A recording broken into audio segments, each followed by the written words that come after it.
Bonsoir à tous, voici les principales informations du jour.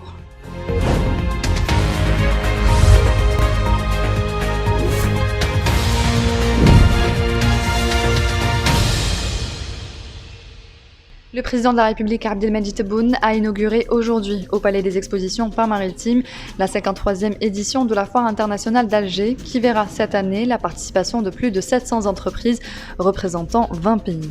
Le président Tebboune a été accueilli à l'entrée du Palais des Expositions par le Premier ministre Ayman Ben Abdelrahman et le ministre du Commerce et de la Promotion des Exportations Kamel El-Azig. Des membres du gouvernement et des représentants du corps diplomatique accrédités en Algérie ont également assisté à la cérémonie officielle d'inauguration de la FIA.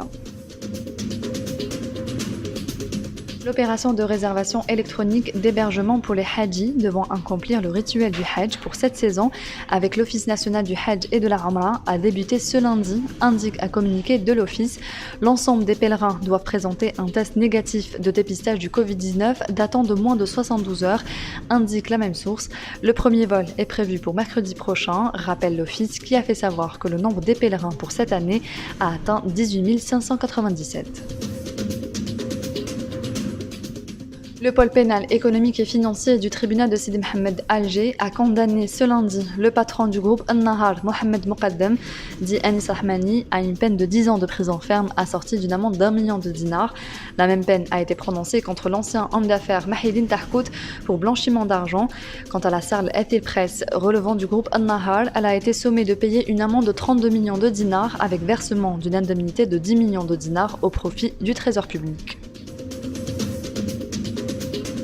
Le ministre des Affaires étrangères et de la communauté nationale à l'étranger, Ramtan Lamamra, a reçu aujourd'hui à Alger la ministre adjointe aux Affaires étrangères de la République fédérale d'Allemagne, Katja Köhl, en visite de travail en Algérie, indique un communiqué du ministère. La rencontre a été l'occasion de procéder à un examen de l'état des relations algéro-allemandes dans les différents domaines de coopération en prévision des prochaines échéances bilatérales.